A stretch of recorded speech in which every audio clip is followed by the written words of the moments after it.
So Rav Melamed says the following: God established a law in creation. When we awaken ourselves to approach the Almighty and request a blessing from Hashem, He in turn is aroused from above to bestow good on us according to our needs and the world's needs. This is mentioned in the Zohar in many places.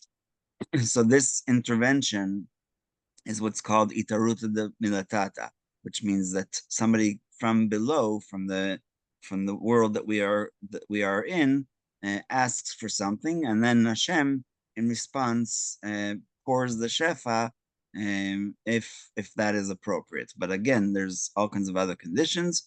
In other words, even when an individual or the world is worthy of God's bounty, it is sometimes withheld until man knows his predicament and prays to God from the depths of their hearts.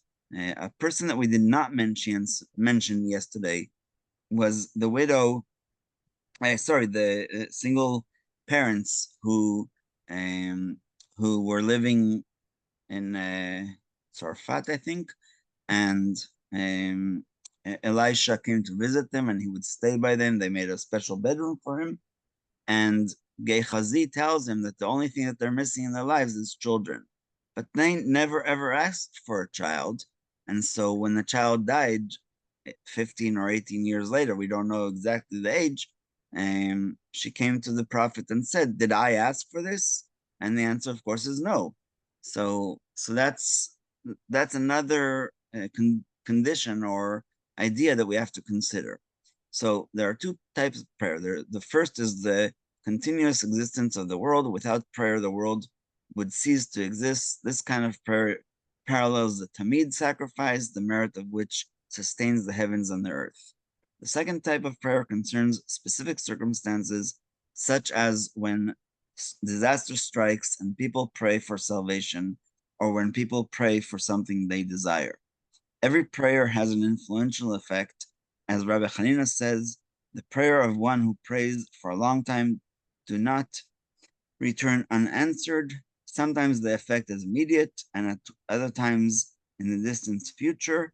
Sometimes the prayer is answered completely, other times partially. And the sages also say, this is in Midrash Rabbah on Devarim, great is prayer before God. Rabbi Elazar said, if you want to know the power of prayer, if it does not accomplish all it is meant to do, it at least accomplishes and achieves half. God is the one who knows how to help and support a person, sometimes for various reasons. One's misfortune is for their own good.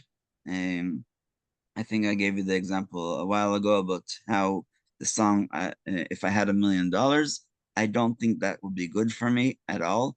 And therefore, God does not accept her prayer. Nevertheless, her prayer benefits her, and its blessings will be revealed in one way or another. Even the most righteous people whose prayers were generally accepted sometimes went unanswered. No one was greater than Moshe, whose prayerful intercession on Israel's behalf after the sin of the golden calf and the spies annulled the decrees of destruction. Yet Moshe himself begged to be permitted to enter Israel. God said to him, "Enough, do not talk to me further on this matter." So Hashem sometimes has to put those boundaries because otherwise we won't recognize them. And so that goes back to the video that I was showing before about you don't have to pray so much. It's not forbidden. It's just there's so many other things that are important. And Hashem did fulfill Moshe's request by showing him the whole land from Mount Nevo. And we just read about that less than a week ago on Simchas Torah. And so I just wanted to conclude with that idea, and tomorrow we'll talk more about women's prayer.